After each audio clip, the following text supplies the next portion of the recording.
Maravilha! Então, estamos aqui iniciando essa jornada, os Lilas de Prem Narasimha. Vou logo mais explicar um pouquinho para vocês do que se trata essa jornada, mas primeiro quero, então, agradecer a presença de cada um. Estou vendo aqui vários rostos conhecidos, tem aqui alunos, professores, facilitadores no jogo, pessoas que só jogam o jogo, pessoas que estão conectadas com esse trabalho de alguma forma, né? Já tem um bom tempo que eu estava afim de oferecer alguma coisa onde eu pudesse contribuir mais diretamente com o caminho de cada um, né? Principalmente daquilo que é único no jogo, que é a frequência que o jogo traz, né? Que é a frequência da sincronicidade, a frequência dos sinais, né? Esse instrumento que é uma bússola, né, para o buscador sincero se localizar dentro da sua jornada, dentro do seu caminho de autoconhecimento. E mais do que o conhecimento também transmitido através desse trabalho, coisa que eu já tenho feito há alguns anos, né?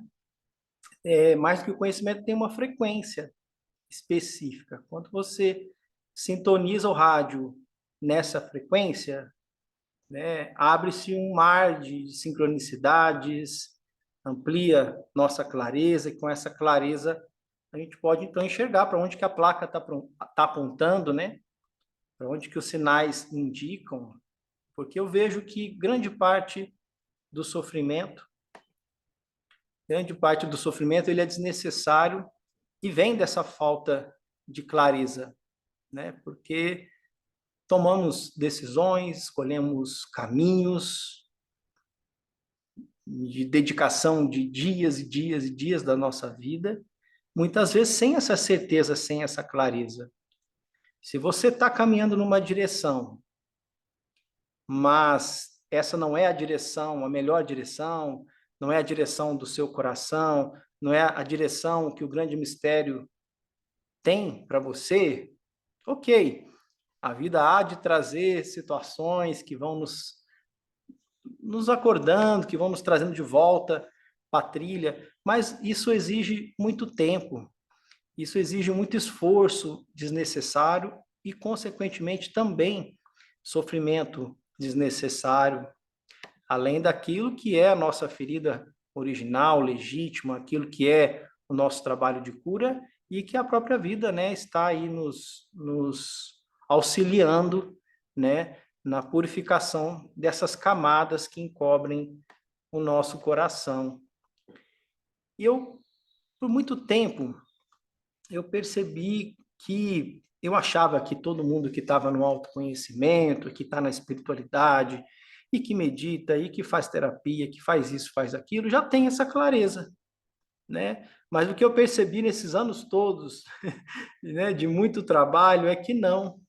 E mesmo quando tem essa clareza, facilmente, né, a nossa consciência rebaixa, a gente perde esse fluxo, né? E o que eu tenho percebido através das ferramentas que nós utilizamos aqui é que, por fim, eu percebo que uma hora entrega é essa localização e essa clareza de direções, né? Porque quando eu acerto o passo, né, eu realmente estou aberto para as infinitas possibilidades e realmente estou querendo fazer o caminho mais indicado pelo mistério, tudo fica mais fácil, tudo flui, tudo se encaixa, né? Não é isso? As coisas sincronizam, né? E a sincronicidade e estar no caminho traz beleza, né? Traz motivação, traz encantamento, disposição, né? E um senso mesmo de estar no caminho. Isso é maravilhoso, né? Isso é maravilhoso. Então, hoje a gente vê ofertas de tantas coisas para soluções de problemas. Então, você pode ir lá comprar um curso, porque com esse curso você vai poder vender mais o seu trabalho, você faz um curso também para aprender sobre autoconhecimento e por aí vai. Mas se na essência isso não te colocou na trilha, isso vai custar muito. Isso custa muito, né? Então, para se localizar e entrar nessa trilha, há primeiramente de se reconhecer perdido, ou pelo menos não com tanta clareza assim. Então, para quem me conhece mais pessoalmente, mais, né, individualmente, sabe que a frequência e sincronicidade é algo muito presente na minha vida, mas muito presente mesmo. Não sei se é só porque essa é a minha missão, ou se porque eu também acredito nisso, por eu ser um devoto da sincronicidade. E como eu digo sempre, se você faz da sincronicidade uma mestra, ela se exibe mais para você. Se você dá esse lugar para essa frequência ela se manifesta de forma concreta, de forma real, né? Através de coincidências significativas. Coincidências significativas. Isso faz tanta diferença. Acompanhando tanta gente, quando a gente faz a leitura, né, dos cenários que as pessoas se encontram, de repente fica tão claro o caminho, fica tão claro a direção, e você vê o quanto está custando, né, a decisão de tomar um caminho contrário, e mesmo que muitas vezes saibamos qual é a direção, ainda temos outros aspectos a serem trabalhados, que são os nossos nãos, as nossas resistências internas, né, a nossa autossabotagem, a nossa autodestrutividade, porque na essência é ali que está acontecendo o jogo. Porque a partir do momento que você der um sim verdadeiro para você, você se abre também espaço para esse sim da vida e possibilita, né, as escolhas corretas, né? Tem uma casa do Mahalila, que é a casa 19, que chama Karma Loka, que é a casa do karma, mas do karma no sentido da ação, né? Da ação correta, da ação correta. E eu sei que isso é um grande desafio, né? Então, uma entrega é nos localizarmos. A outra entrega que eu quero ajudá-los e trabalhar é como trabalhar para superar esses nãos. Melhor se for juntos. Porque quem não vive de alguma forma algum tipo de procrastinação, por exemplo, sabe que tem aquele livro que tem que escrever, aquele projeto que tem que iniciar, aquele vídeo que tem que gravar, né? Uma decisão, uma mudança de rota. Aí nós fazemos tantas coisas na vida, mas aquilo que é realmente necessário, de repente a gente trava, né? A gente começa a distrair, começa a fazer isso, começa a fazer aquilo, mas não faz aquilo que é realmente necessário. Por quê? Por quê? Porque temos muitos nãos dentro de nós. Temos pactos de vingança que surgiram lá na primeira infância, algo do tipo assim: não recebi o que eu queria, então eu não vou dar o que eu tenho para dar. Não é? Todo mundo tem algum lugar assim. Você não está sozinho nisso. E eu sei que isso tem te trazido muita culpa, e com essa culpa aumenta ainda maior o seu senso de não merecimento. E se você sente que não merece, então você não pode dar um sim para você mesmo. Né? Então é um ciclo vicioso, né? Esse não gera uma culpa, que gera um não merecimento, que vai gerar outro não, porque eu não vou dar um sim. Só vou dar o sim quando eu merecer. E por aí vai, né? São tantos os desdobramentos disso, né? Então, esse seria um segundo estágio, né? Como superar esses nãos? Não é um estágio qualquer, não é um trabalho qualquer, é um trabalho que exige também uma investigação profunda, mas o ingrediente fundamental você tem, né? Porque você está aqui, você dedicou aqui o seu domingo, né? Hoje, o tempo hoje é tão precioso, né? E eu fico muito feliz que você tenha, então, aceitado esse chamado por uma proposta onde eu vou estar aqui contando histórias e vocês querem me ouvir, e eu fico muito feliz porque, para mim também, poder entregar um trabalho nessa proposta, eu não tenho dúvida que, para mim também, vai ser muito, muito nutritivo, né? Muito nutritivo. Porque se a gente entrega o que a gente tem para dar, a gente recebe, né? E aí, então, eu senti de fazer esse trabalho gratuito. Porque eu não sei, porque é algo que veio tão puro no meu coração, eu não sei quem pode pagar, quem não pode pagar. E a minha vontade é só de entregar mesmo. sem nenhum interesse, mesmo, puro aqui. Não tô aqui porque eu estou fazendo aqui uma história, porque eu quero te vender algo no final. Não se trata disso, não se trata disso. É uma entrega 100%, né, dentro dessa proposta aqui que eu tenho, né, para vocês, né? Então, talvez nem todos aqui me conheçam, talvez eu tenha adquirido aí algum produto, algum curso nosso, mas, né, não me conhece. Eu sou o Nixon Gabriel e o meu nome espiritual é Prem Narasimha. Por isso o nome, né? Os lilas de Prem Narasimha, né? Foi algo que nessa meu trajeto eu percebi que, de fato, são muitos lilas e que esses lilas que acontecem na minha vida, esses eventos sincrônicos, hoje eu entendo que eles não aconteceram e acontecem especificamente para mim, porque com aquilo eu vou ter um aprendizado e vou ter um acerto de direção, mas sim também porque essas histórias em algum momento precisavam ser contadas, porque elas vão contribuir muito com o processo de cada um, e nada melhor também do que aprender com histórias, né?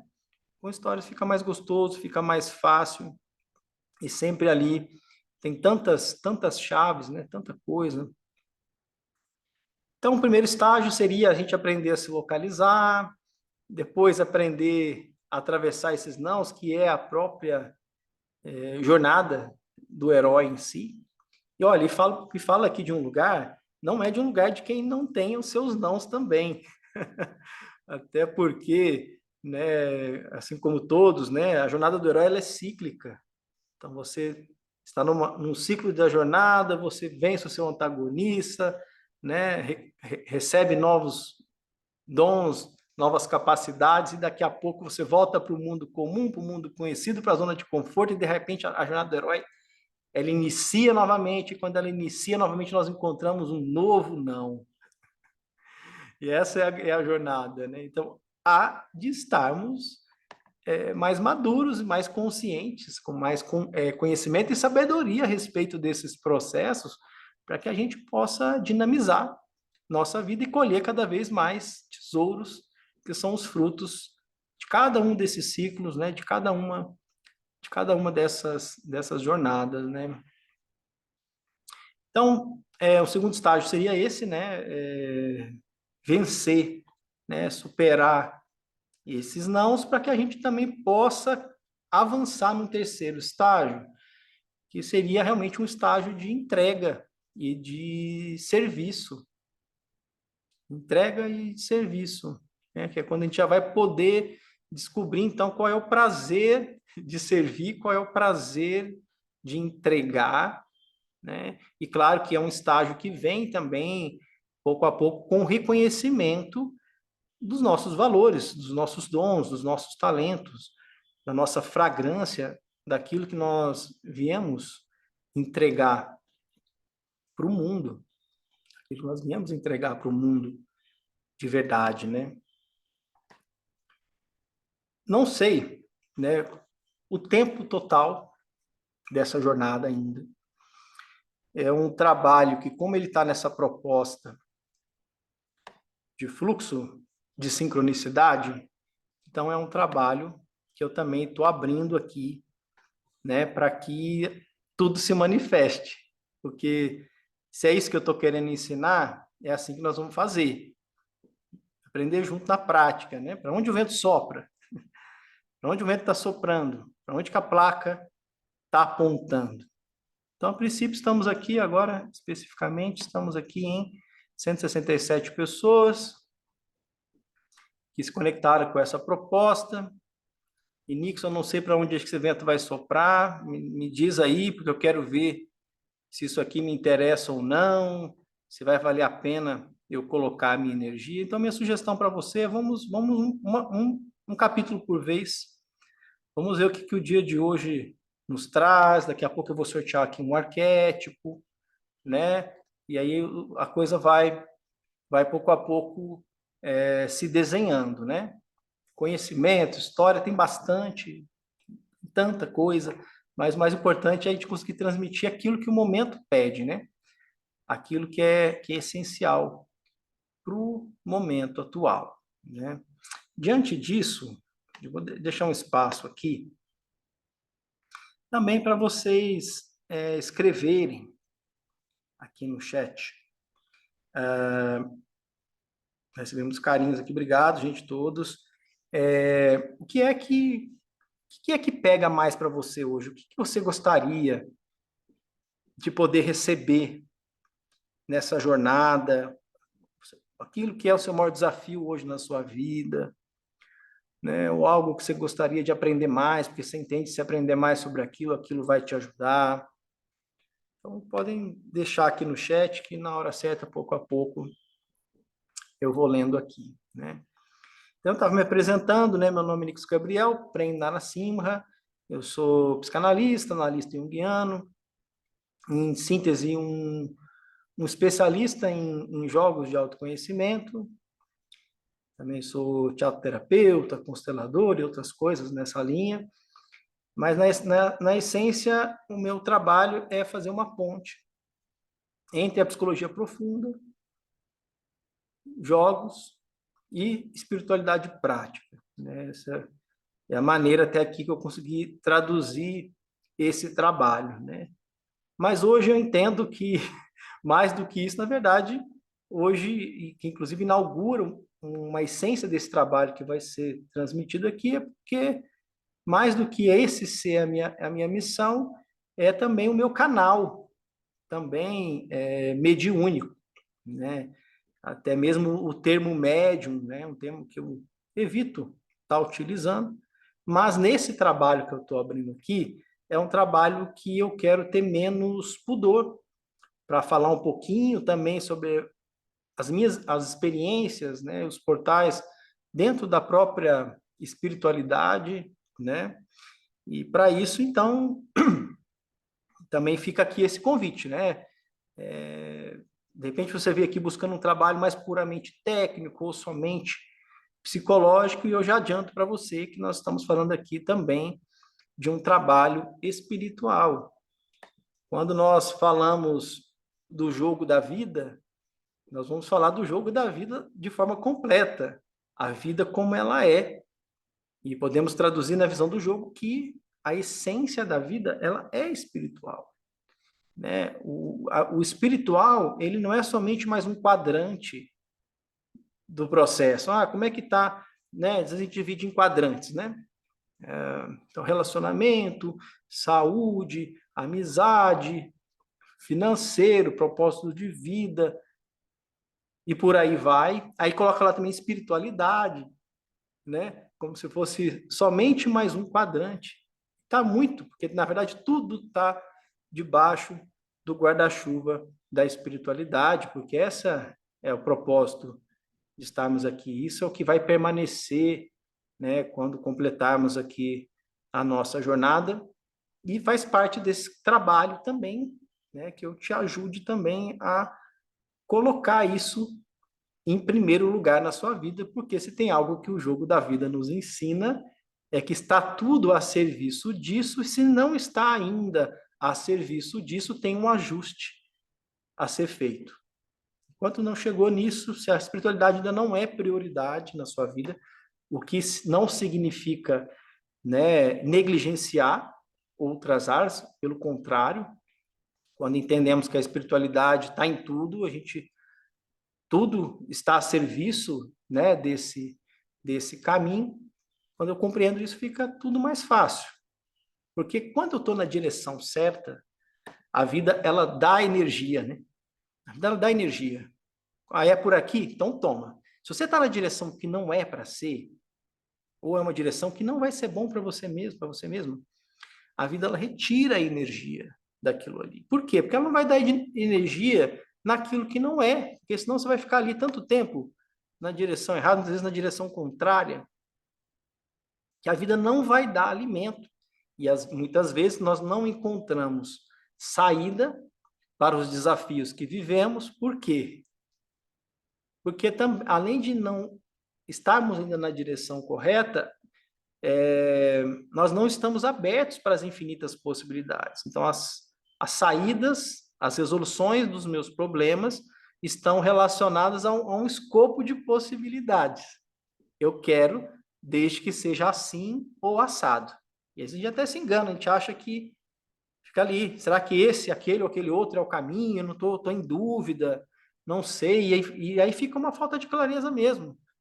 Você não consegue ter essa certeza, porque às vezes é um caminho completamente diferente. Mas a pergunta anterior a tudo isso é: será que eu confio mesmo nesse mistério? Eu confio mesmo que existe uma inteligência por trás do véu? Eu confio realmente que quando eu transformo dentro de mim a minha realidade de fora, ela se transforma?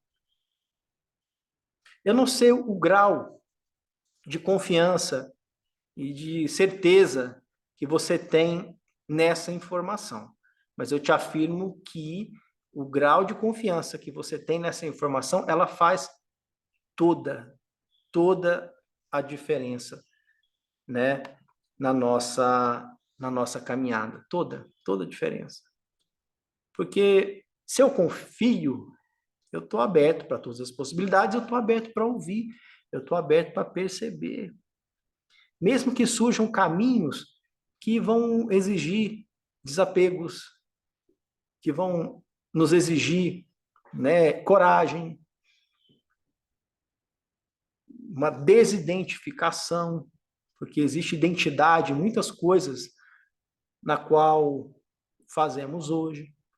Mas se eu realmente confio nesse mistério, eu posso estar aberto para essa percepção. E aí fica muito mais fácil. Então, essa é a pergunta que eu queria iniciar hoje, cada um fizesse uma reflexão sincera. Você confia mesmo nisso que eu estou dizendo? Duas coisas. Você confia que conforme você muda dentro, a realidade fora ela muda completamente, e você confia que existe uma inteligência além do véu. Não precisa explicar como funciona essa inteligência, mas existe essa inteligência que está trazendo exatamente a cada instante tudo que você de fato necessita. Porque nós estamos falando de autoconhecimento, obviamente, quando eu falo de autoconhecimento, estou falando de conhecer a si mesmo. O que é esse si mesmo? É a pergunta que vale 1 milhão, né? Quem sou eu? Quem é você? Uma coisa, nós concordamos. Conhecer a si mesmo, ok. Mas o que é esse si mesmo? Eu não sei. Mas todos nós concordamos que, independente do caminho que você esteja trilhando, qualquer caminho da espiritualidade, qualquer estudo dentro da psicologia, qualquer caminho de autoconhecimento, concordamos que estamos todos caminhando na direção da abertura do coração. Porque se o coração se abre, tudo mais vos vem. Seus talentos, o seu dom, seus poderes, suas qualidades. Você é você e você é mais você quando você ama. Ali você está espargindo o seu aroma. Agora, sendo honestos, reconhecemos que não estamos nesse amor. Até temos experiências amorosas, mas você já está podendo ser o próprio amor em movimento? Além das condições que você coloca, eu amo se for assim ou for assado, se for assado eu não amo. Entende? É uma missão grande, você está numa oitava maior, né, do grande jogo. Mas concordamos, então, que estamos caminhando nessa direção da abertura do coração e reconhecemos que temos um coração ferido. Ferida essa encoberta por muitas camadas que protegem esses núcleos. O que interessa ao jogo é qual é a camada da vez. Qual é a bola da vez? Qual que é o ponto de trabalho? Se eu jogo uma bola para você agora, bate rápido, e você me responde, qual é o seu principal ponto de trabalho? O que dói mais em você? Qual é a camada? Qual é o ponto que a vida está trabalhando com você? Você tem isso claro, assim, rápido? Já está no teu alvo? Já está no teu radar com clareza? Se não está no radar, assim, de bate-pronto, rápido, é porque estamos distraídos com o jogo. Porque se essa é a camada da vez, se todos os eventos da vida que me circundam estão a serviço de te ajudar a ir além dessa camada, por que eu estou cego no ponto? Que existem eus dentro de nós que não querem resolver essa questão. Porque o nosso maior medo, qual que é o nosso maior medo? É o medo de entrar em contato com a nossa dor e aquela ser a nossa realidade final e não ter saída. É o medo de entrar em contato com a nossa dor, aquela ser a nossa realidade final e não ter saída. Porque me localizar no jogo e entender os mecanismos que estão me circundando exige uma disposição de entrar em contato com sentimentos negados, com emoções negadas, porque nós temos tomado decisões, nós temos feito escolhas para proteger essa emoção, para proteger esse sentimento. Escolhas, decisões e decisões com base no medo como estruturas de defesa, como estruturas de proteção. Então, eu começo a me localizar no jogo quando eu tenho clareza, então, desse ponto. Não estou exigindo que você tenha essa clareza agora. Um dia você pode ter, outro momento não. Até porque o jogo ele é dinâmico. A cada instante você há de renovar as suas percepções para se localizar novamente, porque normalmente o ponto principal é um ponto cego. É um ponto cego. Até porque a partir do momento que não for mais um ponto cego, provavelmente esse ponto ele já, em algum momento, ele se desfaz. E às vezes você já tem clareza do ponto cego, do ponto que está sendo trabalhado, segue reeditando as escolhas que têm gerado sofrimento, não é mesmo? E o que acontece? Nixon, eu tenho clareza, eu sei qual é o ponto, mas eu não consigo ir além dele. Então tem um outro ponto aí ainda. Às vezes o ponto é prazer no sofrimento. Eu já sei o caminho. Eu sei o que eu tenho que fazer para que a minha vida fique melhor. Eu sei que se eu acordar cedo, fizer meditação, se eu me alimentar bem, se eu fizer atividade física, se eu começar, se eu sair de um relacionamento tóxico, se eu fizer isso, se eu fizer aquilo, minha vida vai melhorar. Mas por que eu não faço? Eu tenho a faca e o queijo na mão. E às vezes o ponto é outro, às vezes é você descobrir agora que existe a tal da miséria suculenta. Ou como dizia o Bill, né, o cadáver saboroso. Entende a importância de saber o ponto? Eu vejo muitas vezes em mim esse processo. Né? Às vezes eu já entendi, tá? Vi, não só entendi mentalmente, né? Porque não é entendimento só intelectual, vocês já sabem disso, né? Existem entendimentos e entendimentos, não é isso? Tem coisa que a gente compreende que não é além do intelecto, não é isso? Uma compreensão mais profunda, não sei se alguém saberia explicar isso, né? Mas é uma compreensão além só da mente, além do intelectual. Aquele jogo ele já foi desmascarado, aquela estrutura já foi revelada. Não dá mais para se enganar.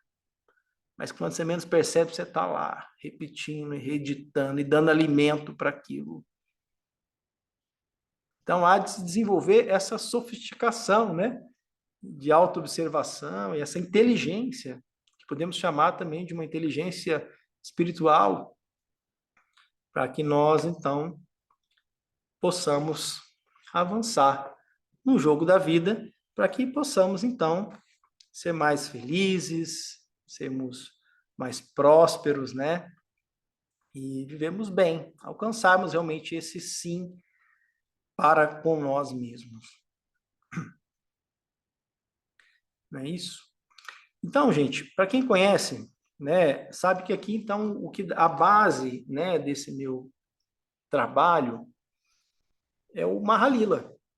Mahalila, que é um jogo indiano, um jogo ancestral, que é um instrumento de localização, é uma bússola, é um oráculo e é também um jogo, né? O jogo ele vai dar aí também essa cama para essa nossa jornada, né?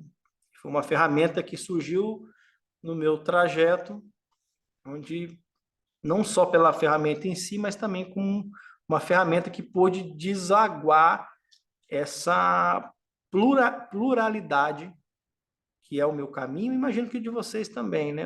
A gente se uniu aqui, a gente deve estar numa frequência aí próxima, de alguma forma, com certeza, né?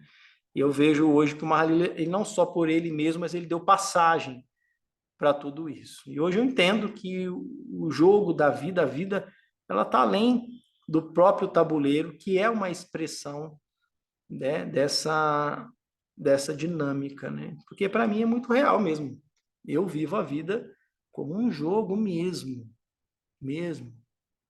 né? Não só aquele jogo, o jogo de competição, só de ganhar ou perder, mas um jogo de transcendência, um jogo que tem desafios e que quero superar para ser mais feliz, para poder amar, para poder ter prazer na vida, né? Encontrar o sentido e a motivação mesmo para percorrê-lo, né? Eu imagino que você também traga isso.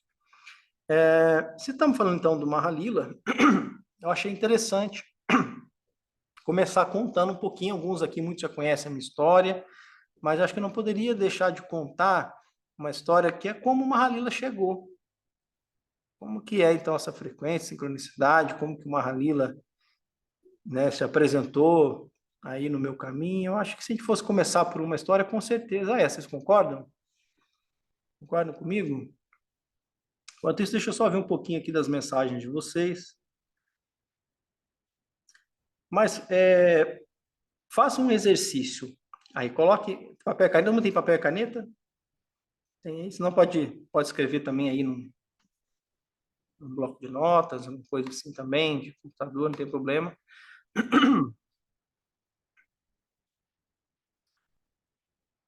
Coloca o seu nome, coloca um título, o jogo da minha vida.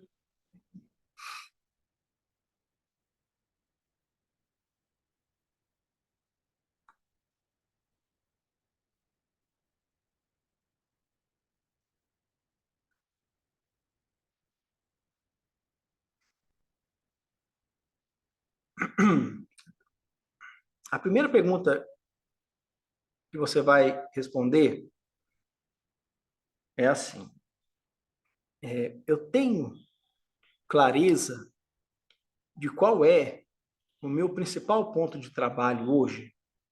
Você vai escrever só sim ou não.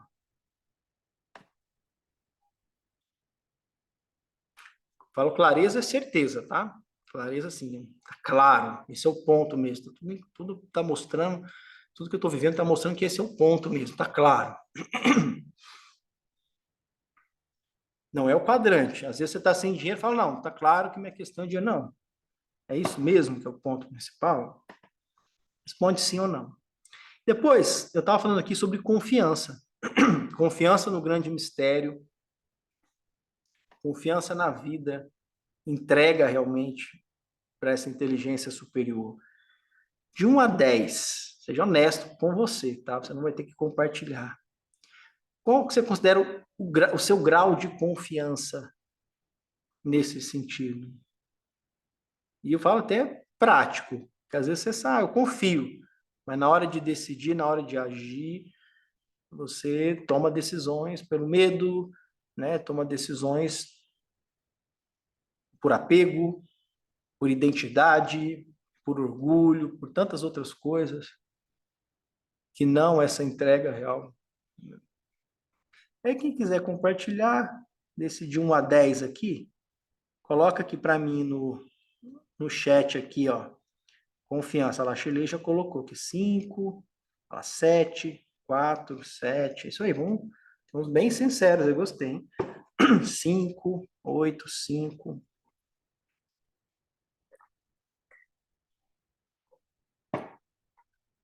8, 5, 3.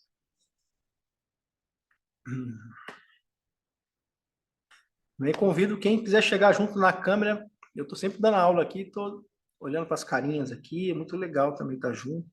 Ó, a Leila disse que tem confiança 10, hein? 8, 7, 10. Legal.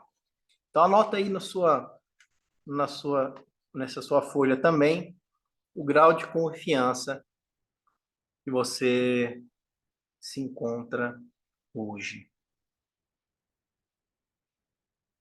Depois, se você já tem, então, clareza de qual é o principal desafio, se não tem, não precisa escrever. Escreva.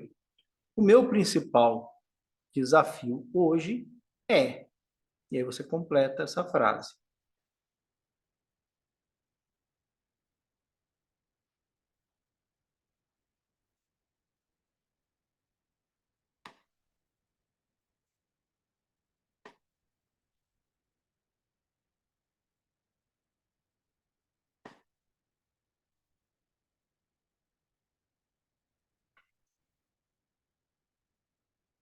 A questão é, são três questões. Você tem clareza ou não do seu principal ponto de trabalho, sim ou não tem meio do caminho, o seu grau de confiança e agora você definir qual é o seu grande desafio, se você tem essa clareza. Se não, deixe em aberto por enquanto, não tem que preencher agora. Você não tem certeza, você não tem essa clareza ainda, vai preencher da onde, né? Vai preencher da cabeça? Não precisa, não precisa.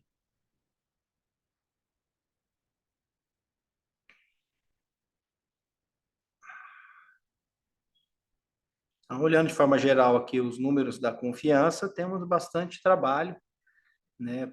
Se eu conseguir aumentar um pontinho nessa confiança aí, estarei muito feliz com isso. Então, gente, fala um pouquinho aqui de mim, né? O meu nome, como eu falei, de nascimento é Nixon, né? Espiritual é Prem Narasimha. Outro dia eu conto para vocês um pouquinho da história desse nome.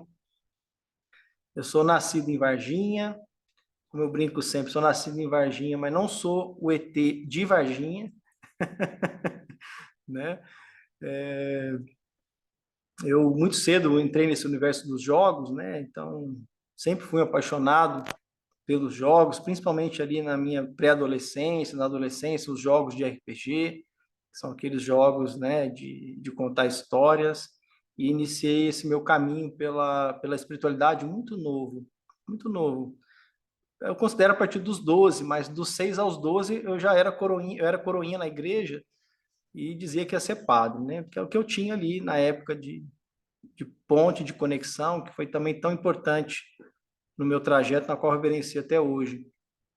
Mas comecei muito cedo, né? Então, passei pela Gnose, Rosa Cruz, fui presidente de um centro espírita com 21 anos de idade, conheci também a Umbanda, conheci outras escolas iniciáticas, até desembocar também nas tradições da floresta e a próprio Vedanta, a própria Índia.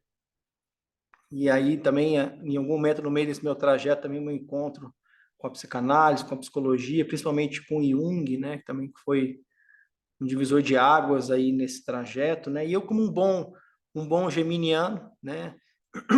Geminiano no Sol, em Marte, em Mercúrio, no meio do céu, né? Com mais 4 Sagitário no mapa.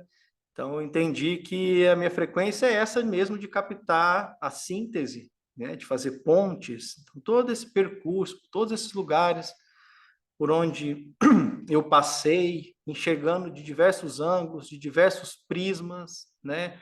Colocando a minha inteligência também a serviço, né? De compreender o caminho. Tudo isso forjou, né? Em dado momento esse trabalho, porque em algum momento me vi numa crise, porque me vi assim com muitos dons, muitos talentos, tanta coisa, tanto repertório, tanto caminho, mas totalmente desencaixado, né? Totalmente desencaixado. Vivendo num período de escassez, eu não vim de uma família que possuía condições financeiras, então eu comecei a trabalhar já criança, eu já trabalhava ali dos 10 anos, já estava trabalhando, enfim, sempre tive que me virar muito cedo e tudo mais. E em algum momento estava eu lá nessa crise, né, de trabalho, de identidade, do que eu vim fazer no mundo, mas, enfim. Até que eu, em algum momento, eu resolvi arriscar nesse meio das terapias. Eu encontrei o Dr. Hugo, que era meu mestre junguiano, foi quem me guiou diretamente. Quando eu encontrei o Dr. Hugo estava numa crise pessoal, uma crise também de ceticismo, e eu também nessa crise foi um encontro, né? Então eu cheguei ofertando a espiritualidade para o Dr. Hugo me ofertando então a psicologia, né? Porque ali, quando eu cheguei na psicologia, eu tinha caminhado muito na espiritualidade, mas a espiritualidade de forma completa não tinha me ajudado suficientemente. Eu estava manco de uma perna, estava manco de uma perna, né? E aí esse encontro foi muito especial. E aí, doutor Hugo, na época, junto com ele, eu desenvolvi um método através de um jogo de RPG, onde a gente pegava os pacientes dele, nós criávamos grupos com esses pacientes, e todos eles criavam personagens, e a gente entrava naquelas aventuras, naquelas jornadas de RPG. O RPG, quem não conhece, é um jogo onde você vai contando histórias, e esses personagens interagem dentro dessas histórias, e cada história que se constrói, ela é única, né? E aquele método começou a dar muito certo, e o doutor Hugo sempre ali assistindo as sessões que eu estava conduzindo, ele ia fazendo as anotações, e percebeu que teve um salto grande quando o paciente passava por essa experiência e retornava para as sessões individuais. Clientes que já estavam com ele há 15 anos, a gente já estava com ele há muito tempo, que já tinha estagnado ali na terapia. Bom, eu estava muito feliz já de começar a fazer isso, mas ainda um aperto financeiro. Na época, o carro que eu tinha, eu vendi para não ficar endividado. E naquela crise, assim, tal, enfim, sentindo que eu tinha muito mais para dar, mas sempre muito, ainda muito novo, sempre muito precoce, né? Sempre fui muito precoce, assim, nas coisas. Enfim. E aí, então, estava lá num domingo, em Guaratinguetá, dei um pulo em Cunha, que é uma cidadezinha próxima, fui na casa de uma amiga. A Mani tinha um livro na estante da Mani que me chamou muita atenção. É um livro, o título do livro é A História da Águia e a Galinha. Quem conhece essa história?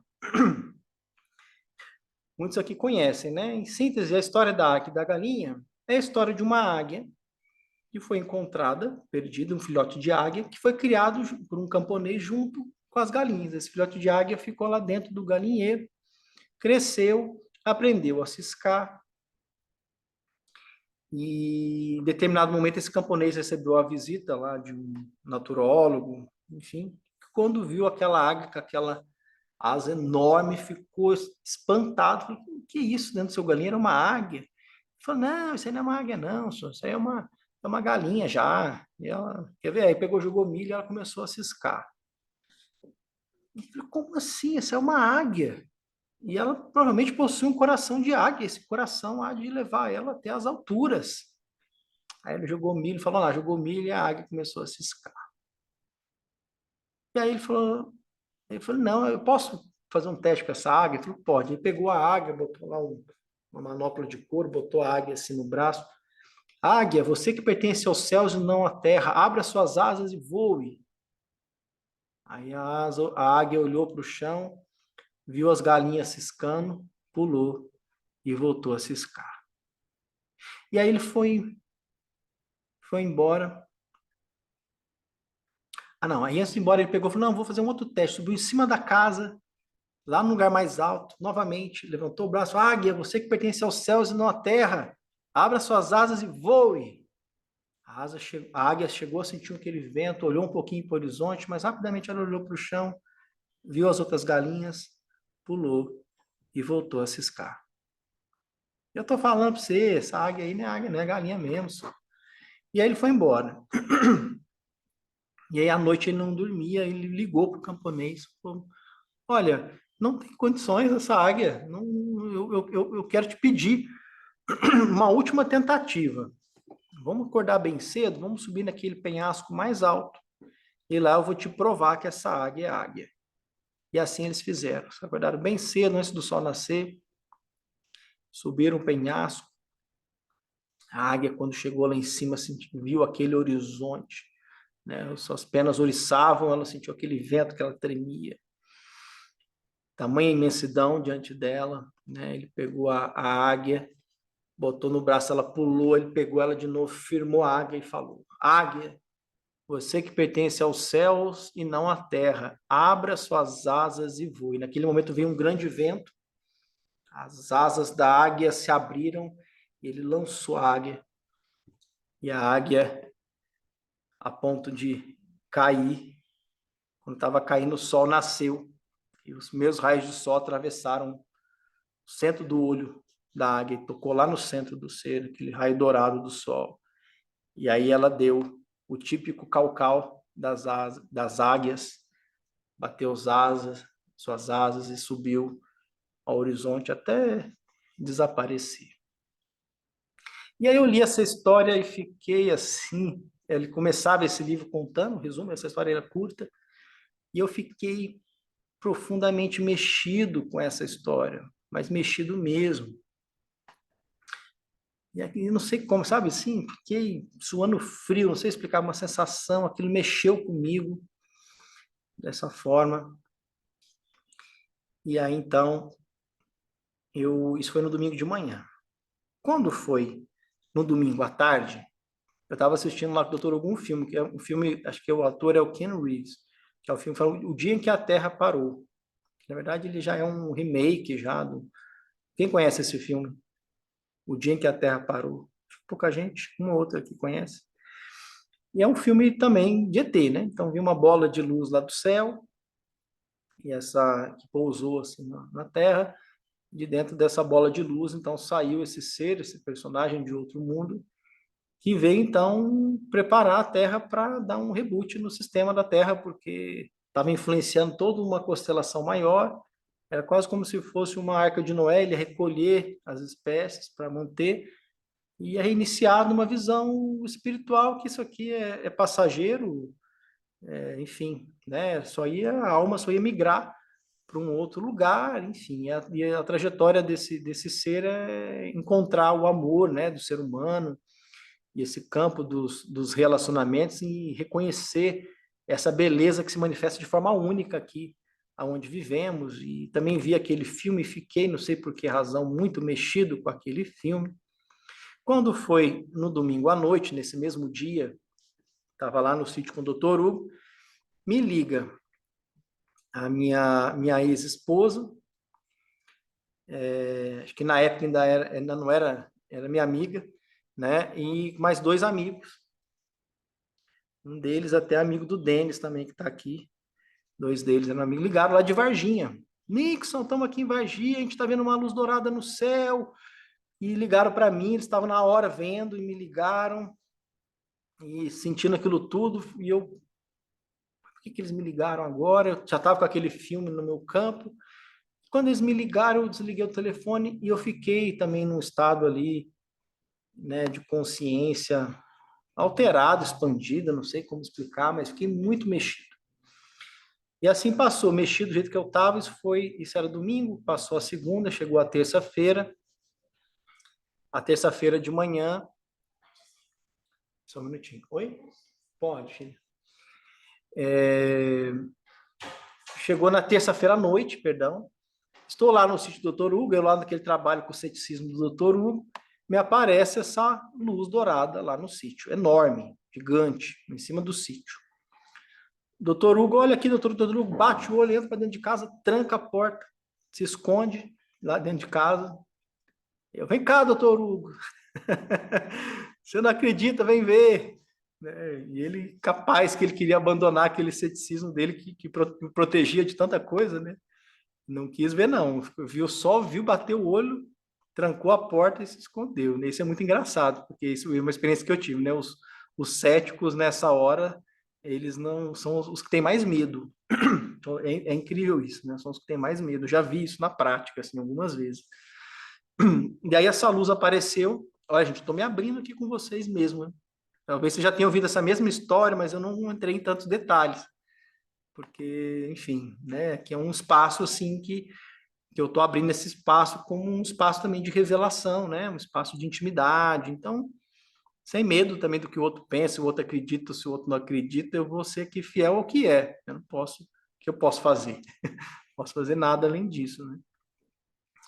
Mas é também porque hoje a instrução que eu recebo já é mais essa mesmo, é de abrir mais para esse campo mesmo, né? Enfim, essa luz apareceu lá, fiquei mexido, aí fiquei mesmo. Eu fiquei lá, subi um morrinho, fiquei lá olhando para aquela luz um tempo, paralisado ali, até que ela, de uma vez, ela disparou, sumiu, deu um tiro assim, foi embora. Um disparo só. E aí eu fiquei ali, na terça, dormi lá nesse sítio, acordei na quarta-feira de manhã, lá no sítio do Dr. Hugo, e me veio por inspiração, mediunicamente, uma música. Uma música que nas tradições daimistas era uma música de diversões, que são cantadas em intervalos de trabalhos espirituais na fogueira. E eu tenho um inário com músicas assim, e essa música veio, uma música muito alegre, assim, para ser cantada nas fogueiras. E essa música cantava para a águia. Eu não tinha nem associado, talvez não conscientemente, a águia do livro, né? Mas o nome desse hino, né, era Águia Dourada. E era um hino para ser cantado nos trabalhos de diversões, nos intervalos, assim, nas fogueiras. Quando eu terminei de escrever a música, me ligou a amiga que emprestou o livro da Águia e da Galinha para dizer assim, Nixon, olha, segunda-feira nós jogamos Mahalila aqui em Cunha e foi uma experiência fantástica e nós lembramos de você. Então, estou te ligando para te convidar, porque na próxima semana, daqui 7 dias, aí eu olhei na hora, era um hino 7 no meu caderno, ela falou, vai ter um encontro com o jogo e quero que você vá, o jogo tem a sua cara, você já lida com o jogo, tinha umas espadas, que ela também sabia que tinha tudo a ver comigo e tal. E, beleza, então eu já sabia que tinha uma sincronicidade ali, né? Que tinha, olha, esse jogo, um jogo de autoconhecimento, espiritualidade, uau, tudo a ver, quero conhecer, com certeza. E aí passou uma semana, fui lá pro sítio do Dr. Hugo, peguei o Dr. Hugo, entramos no carro. Quando nós entramos no carro, eu falei, Dr. Hugo, Jung, que eu li alguma coisa que Jung que cunhou o termo sincronicidade, esse mesmo, ele falou, o termo sincronicidade, além de sincronia, né, sincronicidade, foi cunhado por Jung. Jung, enfim, ele dissecou isso, né, e tal, decodificou isso. Eu falei, mas como é que Jung chegou nisso? E aí o Dr. Hugo foi nessa viagem, uma viagem de 40 minutos, 50 minutos, me contando as histórias de Jung, as sincronicidades que Jung viveu, e assim chegamos lá no jogo. Era um jogo mais ou menos umas 15 pessoas ali, mais ou menos, e é um jogo coletivo, dentro da perspectiva de que se aquele grupo se formou, era uma peça representando o grupo todo, dentro da perspectiva de que se aquele grupo se formou não é por acaso, que tudo que o jogo trouxesse era para você mesmo. E eu comprei a ideia e entrei nessa pegada ali no jogo, né? E aí foi. Só que o que aconteceu? Abrimos o jogo, só que o jogo era só casa de sombra. Era mal subia para o segundo nível, já catava uma serpente e já descia. Era uma versão um pouquinho diferente desse casal de facilitadores, chamado Juan e Tamirá. Eles têm uma forma bastante assim artística, peculiarmente bonita de fazer o jogo, com poesias e canções, né? E, enfim. E só que tinha uma vez umas casas diferentes e tal, mas jogava e caía e nada. E eu achei aquilo meio estranho. Até que eu peguei e conectei com o jogo, né? Já tinha sentido uma conexão visceral com o jogo. Falei, por que esse jogo não está subindo? Aí a primeira resposta que o jogo me trouxe foi: não está subindo porque não está fazendo o trabalho das casas de sombra que estão se apresentando. E eu falei, nossa, é verdade, porque a gente jogava, trazia ali o conhecimento, cantava uma música e sempre jogando dado, mais uma vez, para ver se subia. É como se houvesse ali um desejo inconsciente de que o jogo chegasse na casa da iluminação, e nessa hora eu percebi que esse desejo inconsciente de chegar na casa da iluminação era também o meu ego espiritual refletido ali também no grupo. Desejo que o jogo provasse o quão belo e grande espiritualmente eu era, né? E inconscientemente buscando essa confirmação, né? Querendo uma resposta positiva, uma revelação, uma experiência luminosa, né? Buscando ali uma experiência luminosa, mas era a casa de sombra que vinha. E aí eu percebi então essa estrutura egóica, né? Porque, de fato, não que eu não tenha hoje, mas naquela época, o meu ego espiritual, uau, né? Já tinha vivido ali muitas experiências, assim, místicas, de vários tipos, e então, né, enfim. E aí, casa de sombra, aí eu falei, nossa, é isso mesmo, né? Aí eu falei, mas então por que, né, que o jogo... Então, por que que há esse desejo de chegar nessa casa da iluminação e não olhar para as casas de sombra, né? Aí vinha lá todo o conhecimento básico, porque a criança nasce desejando ser amada. E ao desejar ser amada, quando esse desejo não é atendido, a criança sente raiva dos pais, junto com a raiva dos pais a culpa, e junto com essa culpa, né, um desejo de ser perfeito para que possa vir a ser amado, e nesse desejo de ser perfeito para ser amado, nasce uma obstinação, que é uma espécie de um tirano interior. Tudo isso começou a vir no jogo, assim. É uma espécie de um tirano interior que está ali para garantir que você chegue nessa perfeição, porque o seu medo mais profundo é de que aquela sombra seja a sua realidade final. E se ela fosse a sua realidade final, você nunca será amado. Nunca vai ser aceito pelo pai, pela mãe. Eu falei, nossa, é isso? O jogo falou, é isso, mas tem algo, o jogo me dizia, mas tem algo além disso. É isso, mas o que está atrás disso? Aí eu conectei com o campo, falei, a dor. Aí quando eu falei, pensei assim, a dor, eu conectei com o campo e senti essa dor reprimida que estava em mim, mas que manifestava ali no grupo também. E falei, nossa, tudo isso porque tem dor, né? E nessa hora eu fiz uma empatia, senti uma compaixão mesmo. Eu lembro que até eu me emocionei na hora. E nessa hora que eu me emocionei, que eu entendi, o facilitador jogou o dado para mim. E eu lembrei, na hora que aquele dado estava vindo na minha direção, eu tive um insight rápido, assim, um flash, eu jogando RPG com os meus amigos, numa cena que era eu com o meu personagem, que era um personagem, que era um cavaleiro lá, que eu já tinha ele há 2 anos, com um grupo lá tendo que enfrentar uma situação com um dragão, e aí eu fiquei encurralado numa situação que eu tinha um dado de 20 faces, eu tinha que jogar esse dado, de 1 a 20 faces. Ou eu tirava um 20 e acertava lá a jugular do dragão e escapava, ou esse dragão ia devorar o meu personagem, eu ia rasgar a minha ficha e perder 2 anos de história, né? Desse personagem que já estava ali, né? Apegado, identificado. E imagina os adolescentes nessa hora, assim, na mesa, ele vai jogar o dado, né? Enfim, e esse personagem ele tinha história, né? Mas na hora que veio essa situação, eu lembro que veio uma força, assim, acontecia isso comigo, às vezes, nos jogos de RPG, e, enfim, situações assim, que vinha uma coisa, e eu sentia aquela coisa, quando ele jogou o dado, é como se eu pegasse a espada na mão, eu senti.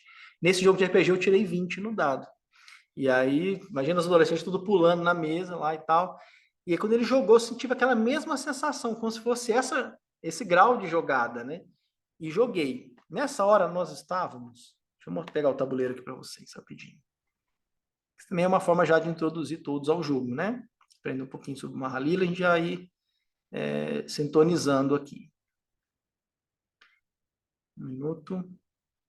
Aqui.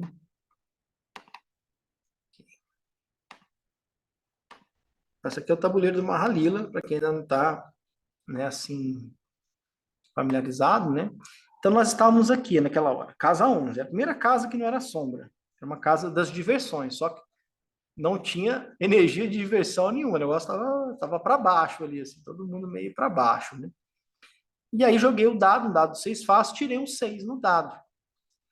E aí caminhamos, então, para a casa 17, que é a espada da compaixão, que é a maior espada do jogo, que atravessa o tabuleiro todo e leva lá para a casa 69. Aqui a casa 69 é Brahma Loka, mas na versão desse facilitador, se vocês encontrarem ele, vocês vão ver isso, é a casa da sincronicidade. E aí, quando caímos na casa da sincronicidade, o doutor Hugo já me olhou assim, né? Nossa, como pode, né? Era o nosso assunto, você joga o dado. Ele já sabia que eu tinha essa coisa de sincronicidade, ele viu isso acontecendo comigo muito, ele já olhou para mim meio rindo, como quem diz. E aí esse facilitador falou assim, ó, você tem direito a uma dádiva. E tinha um leque de cartas com pequenas histórias, eram cartas de pequenas histórias que ele desenvolveu. Ele abriu o leque, eu peguei uma carta, ele foi ler qual era o nome da carta? Águia Dourada. E qual que era o texto da carta? O resumo da história da águia e da galinha.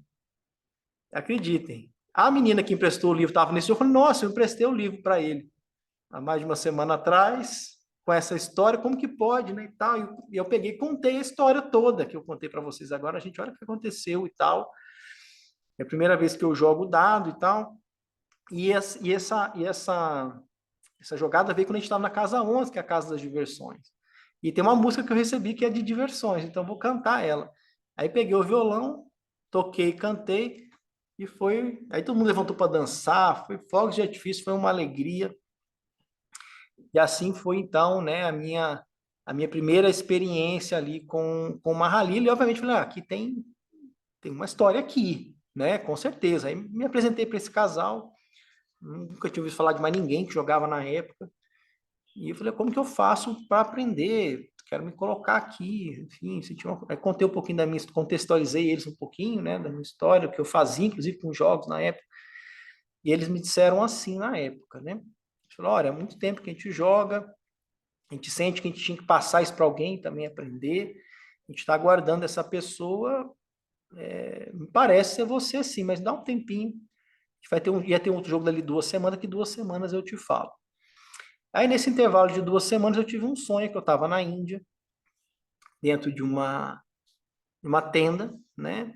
E numa tenda indiana, bem antiga, e tava esse casal e eles entregavam para mim um leque assim de espadas, em forma de leque assim. E ali eles estavam dizendo que estavam me entregando uma Halila, enquanto atrás passava uma caravana de artistas, tipo Circo de Soleil, coloridos assim, em movimento assim diferente, aquela arte ali passando, aquela caravana passando colorida, que a essência é o lila, né? A essência, assim, essa magia. Enquanto eles me entregavam, eu encontrei com eles e falaram, olha, a gente, nas nossas meditações, veio que é para você mesmo, que a gente tem que entregar, mas o nosso trabalho não é te ensinar, é te ajudar a lembrar, porque você já traz isso de outros tempos, né? E, de fato, foi a conclusão, né, que eu cheguei depois, porque, de fato, acabou que esse caminho foi se apresentando pelo próprio jogo na própria vida, trazendo todos os elementos. Ao me colocar na senda do jogo, na senda iniciática do jogo, o jogo foi trazendo todos os elementos, toda a condução, e quando não era, o jogo já apontava, eu ia corrigindo, e me entreguei totalmente para esse trabalho chegar até aqui. Né? E aí muitas sincronicidades se manifestaram depois, com esse símbolo da águia dourada. Por exemplo, estava dando uma palestra, me mudei para um sítio onde na época eu fui conduzir os meus trabalhos espirituais e fui conhecer a dona do sítio, que ela ia me alugar um chalé, ia me ceder o sítio para me fazer esses trabalhos lá. E ela queria saber da minha história, como é que era esse Mahalila. Eu senti, não contava muito, acabei contando essa história que eu contei para vocês, para ela. Quando eu terminei de contar para ela, estava me olhando com uma cara meio estranha, meio desconfiada. Falei, esse cara é louco, né?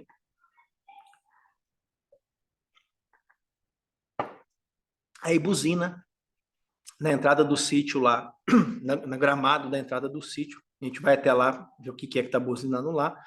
Era um amigo dela que estava transportando uma estátua, sei lá de onde, para Cunha, do dono da Honda, que tinha uma casa também em Cunha, uma estátua de quase 2 metros de altura de madeira, de Bali, uma águia, para não dizer dourada, ela era de cedro, né, aquela madeira amarelada, com serpentes assim sobre os pés dela, assim, enorme, linda. Na época custava 48 mil reais essa águia, ele contando para ela.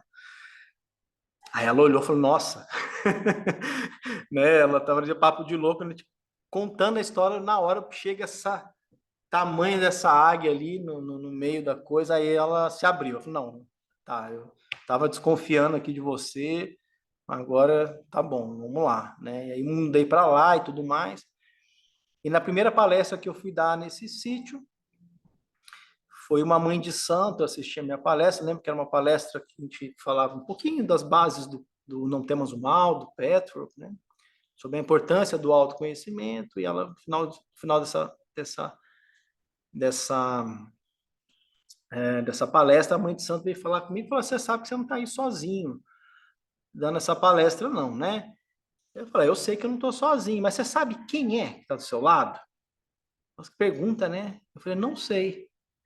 Eu falei: é o caboclo águia dourada, meu filho. né? E assim foram outras e outras sincronicidades, outra eu conto mais para vocês, né? Depois eu fui entender lá na Índia quem era Garuda, né? Que é a águia dourada, que é o transporte de Vishnu, né? Que está relacionado também, né? Inclusive ao meu nome espiritual, né? Só para vocês entenderem aqui, ó. Vou mostrar aqui para vocês a imagem de Narasimha, que aí vocês vão entender também melhor. Aí depois eu conto outro dia essa história, também que é história, né?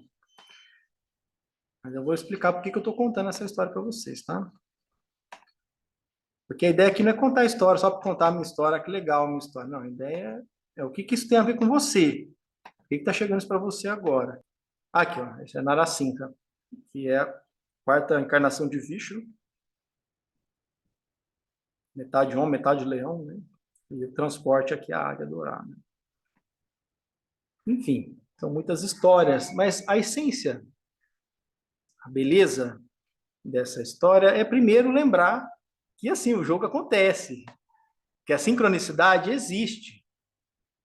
É difícil eu transmitir para você, né, que você confiar 100% que eu estou falando é verdade. Eu sei que para alguns isso é mais difícil, para outros não, mas para alguns isso é mais difícil. Se pudesse, né? Mas assim, a gente tem testemunhas, tá? Se precisar de umas testemunhas, assim, a gente pode, se é para ajudar nesse sentido, eu até posso começar a trazer umas testemunhas aqui. Eu acho até que é bom para essas histórias e tal, né? Por exemplo, aqui o Denis, está aqui, o Denis já foi embora, tá aí, Denis? O Denis está ali. O que o Denis pode me ajudar? O Denis é amigo também do pessoal que me ligou lá de Varginha, que estava vendo a luz no céu. Conhece também o Dr. Hugo, conhece o pessoal de Cunha também, não é isso? Já trabalha comigo há um tempo. Aí vão dizer que é marmelado, porque ele trabalhou comigo muito tempo, né? Mas enfim, né? Ele tá aqui, ó, o Denis está lá sentado no sofá lá de preto lá aqui. Enfim. E o símbolo que está por trás, essa águia dourada, né? Essa história da águia e da galinha, porque quem de nós, gente, no desejo de pertencer, no desejo de agradar, de estar com os mais próximos, deixamos de brilhar para poder atender aos anseios do outro e para poder pertencer, para não ficar sozinho. Porque muitas vezes manifestar o seu brilho, manifestar a sua luz, exige troca de ambientes. Existem sacrifícios de constelações, né, que se formam, mas que nascem de carência, que nascem no desejo de ser visto, de ser valorizado, de ser reconhecido. Já viu aquela frase? É uma frase usada muito no universo de coachings. Não é tanto assim o meu universo, mas eu acho isso muito muito legal, que diz assim, eu vi isso, achei que faz muito sentido, não sei nem se a numeração é adequada, mas a essência da mensagem que é importante. Diz que você é a média das 5 pessoas que você mais convive. Já ouviram isso? E eu comecei a observar isso com muita honestidade e percebi que é verdade. Desde os aspectos positivos aos aspectos negativos do outro. Há de se ter muita autorresponsabilidade para reconhecer isso. Porque é normal a gente achar que muitas vezes o problema na minha vida é o outro, né? De alguma forma. Mas se vocês sabem na prática, quando vocês mudam, vocês dá uma oitavada, que vai para um outro nível, um novo nível de consciência, naturalmente mudam o ciclo de relações, não é verdade? Muda. Naturalmente distancia, ou naturalmente a pessoa vai para um outro lugar. Muda. Se você muda dentro de você, é inevitável que esse ciclo também se transforme. Mas também existe o contrário. Às vezes você precisa desse empurrão também. Que a águia voa com a águia. A águia pode descer, pode ajudar, pode contribuir, mas o lugar de ajudar e de contribuir é diferente do lugar de estar ali por osmose, fundido numa realidade. E quando eu falo isso, não é de ser melhor que ninguém, que eu acho que a evolução, né, ela vai nos levar para um lugar de igualdade, né, de humildade, de integração com todos os seres, mas naturalmente você está fazendo o que você veio fazer na vida e não perdendo tempo com aquilo que não é teu para poder agradar ou para poder ser agradado. Entende a diferença? No coração é uma coisa, mas no campo, a manifestação é: se você muda, o seu campo vai mudar. Então, se você para de fumar hoje, dá para você ficar andando com as pessoas que fumam? Dá para você conviver com 5 pessoas que fumam no tempo? Não, você vai precisar de um outro ambiente que vai potencializar esse processo. Então, é um caminho de mão dupla, que é, primeiramente, você reconhecer o seu valor, soltar dessa carência, desse desejo de pertencer, porque nós temos medo de superar os pais. Não é isso? Quem trabalha com constelação, vai lá, fica sentadinho do lado do pai, fica sentadinho do lado da mãe. Não pode superar os pais, porque se superar os pais, o que acontece? Você não está junto, você se separa. Porque você ainda é um mendigo querendo carinho, querendo amor, querendo atenção. Ou até por compaixão. Porque em algum momento você reconheceu a limitação do seu pai, da sua mãe, dos mais próximos. Reconheceu a ignorância deles. Falou, eu vou estar junto aqui, nesse lugar. E isso manifesta na vida em tanta coisa.